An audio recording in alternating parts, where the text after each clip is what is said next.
अगर मान के चलिए, अगर किसी व्यक्ति ने इस मूलाधार पर कार्य कर लिया, मूलाधार चक्र को एक्टिवेट कर लिया, तो आप मान के चलिए आप संपूर्ण भीड़ से अलग हो जाएंगे। जो भीड़ में चल रहे हैं उस भीड़ से पूर्ण रूप से अलग हो जाएंगे। वो कैसे? देखिए, एक मकान का जो आधार होता है उसका नींव होती है, उसका आधार नींव ही होती है उसकी आधार। मान के चलिए वो एक नींव पर टिका रहता है, वो कितनी मजबूत है, कितनी उसमें सीमेंट भरा हुआ है, कितना उसमें कंक्रीट है, कितने पत्थर है, तो उसकी नींव ये पैमाइश करती है इस चीज़ की किसकी इसके ऊपर कितनी बिल्डिंग और खड़ी हो सकती है। उसी प्रकार से जो मानव शरीर है जिसमें 7 चक्र होते हैं, जिसका मूल आधार होता है मूलाधार चक्र। अर्थात कहने का तात्पर्य है कि मनुष्य की प्रवृत्ति वर्तमान समय में कलयुग में इस प्रकार की ज़्यादा है, जिस प्रकार से मैं आपको बता रहा हूँ कि मोह, क्रोध, ईर्ष्या, माया, स्वास्थ्य, शक्ति, प्रजनन और जितनी भी अश्लीलता भरे हुए और रोग दोष, वात पित्त कफ जैसे ये जितने भी रोग आते हैं वो इस मूलाधार से ही जुड़े हुए हैं। माया का संबंध इस मूलाधार से है, ईर्ष्या का, क्रोध का, मोह का, स्वास्थ्य संबंधित, शक्ति संबंधित और भी कई तरह के हैं। भोग, संभोग, विलासिता के आप में कई सपने जो इस चक्र से जुड़े हुए पूर्ण रूप से। अगर किसी व्यक्ति ने इस चीज पर कार्य करता है और इस चीज को अपने अंडर में कर लेता है, तो मान के चलिए आपका जो फाउंडेशन होगा, जो आधार होगा, नींव होगी, बहुत ही गजब की होगी। आप फिर बारंबार इस चीज से बिल्कुल भी नहीं डगमगाएंगे। वो कैसे?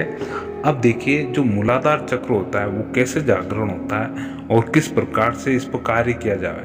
देखिए, जो वैज्ञानिक विधि होती है आप उस पर कभी ज़्यादा काम ना करें। स्वयं के आधार पर, स्वयं के अनुभव के आधार पर कभी काम ना करें कि इस प्रकार से ये मंत्र दे रखा है, इस मंत्र को बोलते हैं और धीरे धीरे अपना मूलाधार से शास्त्र चक्र जागृत कर लेते हैं, है ना। तो इस प्रकार से नहीं, आपको इन विधियों के द्वारा बिल्कुल भी जागृत नहीं करना चाहिए। क्यों? क्योंकि ये कुंडली जागरण या अगर कोई एक महारत हासिल किया हुआ और वो भी दुर्लभ संत होते हैं जो बताते हैं, इसकी दीक्षा दी जाती है, उसको किस प्रकार से योग, प्राणायाम इत्यादि माध्यम से करते हैं, वो अलग चीज़ है। लेकिन आम व्यक्ति, साधक इस मार्ग पे ना चले।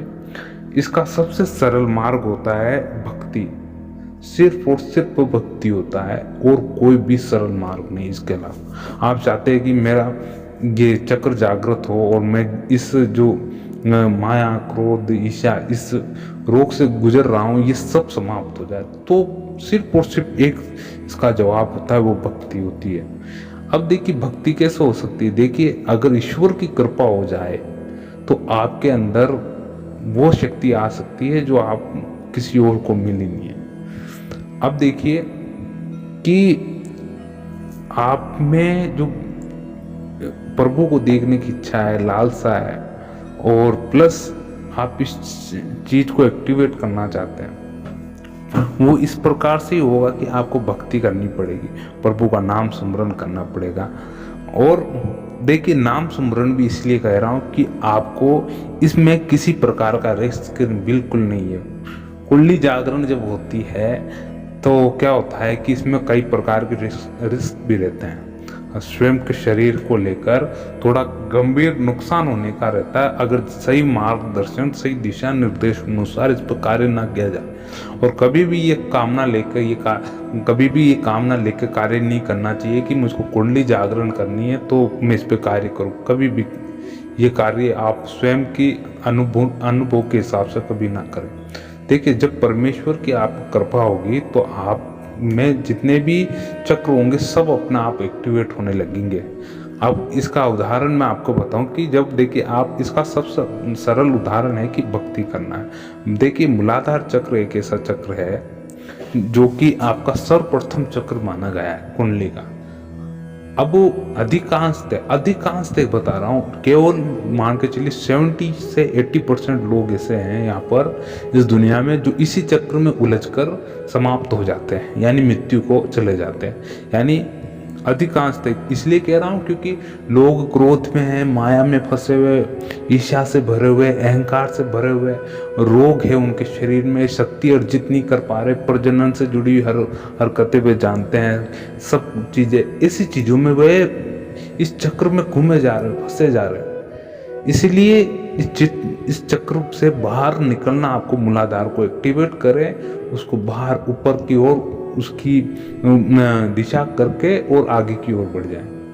अब देखिए, जो भक्तजन भक्ति करता है, निरंतर नाम जप करता है, प्रभु में मगन रहता है, तो उसका ध्यान ये जितनी भी विकार हैं इनकी तरफ बिल्कुल नहीं रहता।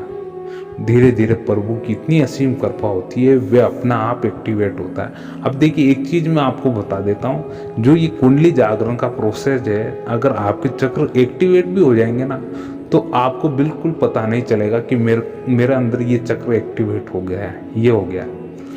और इसी में ही सबसे बड़ी भलाई है कि आपको पता ना रहे इस चीज़ का, क्योंकि जब आपको पता लगने लग जाएगा कि ये चीज़ आप में हो गई है, तब वो उसी समय आप में अहम का भाव आ जाएगा। उसी समय आपको लगता है ना आपको कि नहीं, मेरा शास्त्र, आज्ञा चक्र, अनहद चक्र में शक्ति है, ये कर सकता हूँ, मैं वो कर। मनुष्य की प्रवृत्ति यह है, थोड़ा सा बल उसके पास में दे दिया जाए तो वह अपना आप को महाबलशाली समझने लगता है, भले ही थोड़ा सा ही क्यों ना दे दिया जाए। इसलिए यह चीज अज्ञात रहे उतना ही सरल है और उतना ही सहज है। मूलाधार चक्र को किस प्रकार से जागृत करना है, देखिए, जागृत करने का प्रोसेस बिल्कुल सरल है। ज़्यादा वैज्ञानिक विधियों पर आप ज़्यादा जोर ना देना। मैं जो मार्ग बता रहा हूँ वो सबके लिए सहज है, सबके लिए सरल है, और इसमें बहुत आनंद है। वो क्या है, आप सुबह उठे, प्रभु का नाम स्मरण करें, नित्य उनका ध्यान करें, निरंतर इत्यादि उनमें उनका अगर स्वरूप से ध्यान करते हैं, साकार रूप में करते हैं, निराकार रूप में, साकार रूप में करते हैं, तो प्रभु की तस्वीर सामने रखें, उनको भजते रहें, निरंतर नाम लेते रहें, उनका नाम जप करते रहें।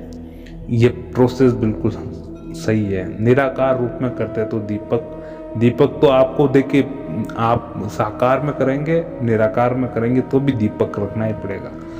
कल्पना हो रही है एक प्रकाश से, एक सत्य से, जो देखिए चारों तरफ प्रकाश फैलाता है। प्रकाश का मतलब होता है कि सब जगह उजाला ही उजाला है, शांति शांति है, चैन व अमन है, इस प्रकार की प्रवृत्ति है। तो वहाँ पर प्रभु का वास है।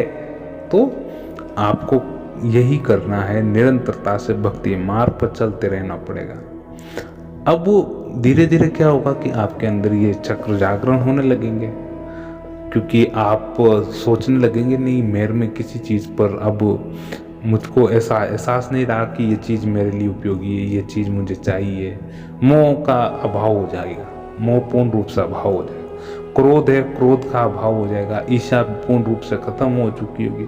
माया में आप ज़्यादा उलझेंगे नहीं, क्योंकि आपको किसी चीज़ से, कोई चीज़ से लोभ नहीं है, तो फिर आपका माया का क्या रास्ता, माया का किसी प्रकार से आप पर कोई घेराव नहीं रहेगा, क्योंकि आप उससे पर हो चुके हैं कि परमात्मा की शरण चले गए आप। स्वास्थ्य, जो परमात्मा का नाम लेगा उसका स्वास्थ्य हमेशा निरोगी रहेगा। वे शक्ति का आवागमन बढ़ता रहेगा जिस प्रकार इस मार्ग पर चलते रहेंगे, और इतना आनंद पूर्वक जिंदगी होने लगेगी आपकी कि धीरे धीरे करते हुए मूलाधार एक्टिवेट होगा, धीरे धीरे अनाद चक्र होता, उस पर भी आपका ध्यान जाएगा, आज्ञा चक्र पर, फिर सहस्रास्त्र चक्र। देखिए, जहाँ पर बोलते ब्रह्मरंध्र होता है, देखिए माना जाता ऐसा है कि जिस किसी व्यक्ति की ब्रह्मरंध्र से आत्मा मुक्त हो जाती है, प्राण निकलने के 10 द्वार बताए गए शरीर में, है ना। यह 10 द्वार है, जिसमें से सबसे उत्तम द्वार होता है यह आपका कपाल, या जहाँ ब्रह्मरंध्र होता है। अगर कोई भक्तगण तपस्वी साधु होता है जो परमात्मा का नाम लेते, जैसे प्रभु राम राम राम राम राम, उसके मस्तिष्क में यानी ब्रह्मरंध्र में ये नाम गूंज रहा है, वहाँ से अगर उसका अंतिम समय आ गया और उसके प्राण निकल जाते, सबसे उत्तम मार्ग होता है ये अपने शस्त्रास्त्र चक्र से अपनी यानी प्राण त्यागना। यहाँ से आत्मा जब निकलती है तो वो सीधा जाती है परमपिता परमेश्वर के पास, परम मोक्ष मिलता है। ब्रह्मरंध्र से आपका जब जाप होगा एक्टिवेट होता है। ये देखिए अभ्यास से, अभ्यास भी कैसा, देखिए आपको कोई भी ऐसी चीज नहीं करनी है जिसमें आप, मैंने पहले ही कहा रखा है कि आप कामना कभी ना करें कि ये मेरी कामना, इस कामना स्वरूप में ये कार्य कर रहा हूँ, ऐसा बिल्कुल नहीं। भक्ति करे तो पूर्ण रूप से फल विमुक्त होकर करे, यानी कोई किसी प्रकार की फल की इच्छा ना रखे कि मुझको ये कार्य करना है, मैं ऐसी इच्छा है इसलिए ये कार्य कर रहा हूँ, ऐसा नहीं। बिल्कुल हृदय खोल कर आप भक्ति करें, बिल्कुल पूर्ण, कि परमात्मा आप हमारे हैं और आप हमारे हैं और हम आपके हैं, बस मैं तो इतनी सी बात जानता हूँ। हाथ खोल के ये कहे परमात्मा, सुबह सुबह होके परमात्मा, वो फिर आपकी देखिए हालत, दशा, दिशा सब सुधरने लगेगी। मूलाधार चक्र इस प्रकार से एक्टिवेट होगा। ध्यान करना है रोज आपको, सुबह उठकर आप ध्यान करने लगे, अपने श्वासों पर ध्यान दे, श्वासों पर ध्यान देके श्वासें मिटेगी। श्वासों के बाद आपकी अजपा जाप पे जाएंगे, अजपा जाप पे जाने के बाद वो भी मिटने लगेगा, फिर अनहद पे जाएंगे, अनहद के बाद में और आगे धीरे धीरे ये मिटते जैसे ये मिटते जाएंगे आगे से आगे मार्ग आपका खुलता जाएगा, जैसे मिटते जाएंगे आगे से आगे मार्ग खुलता जाएगा। देखिए ये वैसा का वैसा है कि आपने कि जैसे कि घर, आप स्कूल से जा रहे हैं घर की ओर, तो आपने रास्ते में एक खंबा देखा और एक थैला देखा, केले का थैला देखा, फिर आपने एक मंदिर देखा, फिर आपने एक छोटा सा घर देखा जिसमें कोई माता पिता और बच्चे खेल रहे थे, फिर बाद में ऐसे धीरे धीरे जिस प्रकार से आप आगे चलते रहेंगे आपको नया नया मार्ग दिखता रहेगा और आपको वह पिछली चीज़ें आप भूलते जाएंगे। और जब आप अंतिम लक्ष्य पे पहुंच जाएंगे तो आपको वो परमपिता परमेश्वर वहाँ बैठा हुआ दिखाई देगा। अब देखिए ये देखिए शब्दों में अनुभव नहीं की, ये कहा नहीं जा सकता, क्योंकि ये बुद्धि आपको वहाँ तक का बता नहीं सकती जहाँ तक आप वो, क्योंकि वे अनंत कोटि, अनंत है वो अनंत, इसलिए बुद्धि वहाँ तक जा ही नहीं सकती। और उसको बुद्धि द्वारा, स्वयं के अनुभव द्वारा और किसी भी तरह से व्यक्त करना असंभव हो जाता है। इसलिए निरंतरता से भक्ति कभी ना छोड़े अपने जीवन में, ये मान के चलिए। अगर आपको आपकी कुंडली जागरण भी आपकी ऐसा लगता है ना कहीं ना कहीं कि नहीं मैं बिना कुंडली जागरण के नहीं मरना चाहता हूँ, तो ये अगर नहीं करना तो आप कभी अपने सब कुछ छूट जाए, आपका खान पान छूट जाए, शरीर क्यों ना छूट जाए, मगर ये भक्ति नहीं छूटनी चाहिए। भक्ति जब छूट गई तो मान के चलिए आप चले गए 84 में चले गए आप, यानी मार्ग भटक गया।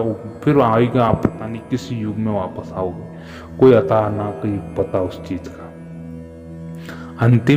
अंतिम चांस मिला है, इसको किसी प्रकार से अर्जुन की तरह एक लक्ष्य पे लगाकर उसका जो लक्ष्य है उसका भेदन करना, एक तरह से इस चीज को आपको गांठ बांधनी है ना। अगर मूलाधार चक्र एक्टिवेट होगा तो आपको बिल्कुल पता नहीं चलेगा। ये मान के चले मूलाधार के बाद धीरे धीरे जो भी चक्र आएंगे आपके पास, वो धीरे धीरे जब भक्ति मार्ग में आगे बढ़ते जाएंगे, ध्यान योग से ध्यान करते रहेंगे धीरे धीरे, तो क्या होगा आप अपना आप वे सब चीज़ें खुलती रहेंगी जो भी मार्ग है, और धीरे धीरे आप पीछे की चीज़ भूलते रहेंगे और आगे बढ़ते रहेंगे। देखिए ये सबसे सरल है मार्ग, इस पर आप कार्य करें, इसमें किसी प्रकार का जोखिम नहीं है, क्योंकि आप जो वैज्ञानिक विधि से आप इसको करने की कोशिश करेंगे, स्वयं के अनुभव पर नहीं किया जाता। इसके लिए गुरु होना बहुत आवश्यक है। ध्यान रखें कि आप देख रहे कि कुंडली जागरण में अपने समय के बलबूते पर कर लूँ थोड़ा सा किताबों के माध्यम से। ये देखिए, जब तक आप अनुभव नहीं करेंगे और अनुभव कर लेंगे अगर किताबी माध्यम से, किसी के कहने के, यूट्यूब के माध्यम से, और भी कई सारे जहाँ से आपके ज्ञान अर्जित करेंगे, तो उतना संभव नहीं है चीज़ का, शरीर पर जोखिम रहता है। देखिए, आज के लिए बस इतना ही। जय श्री राम। ओम नमो भगवते वासुदेवाय।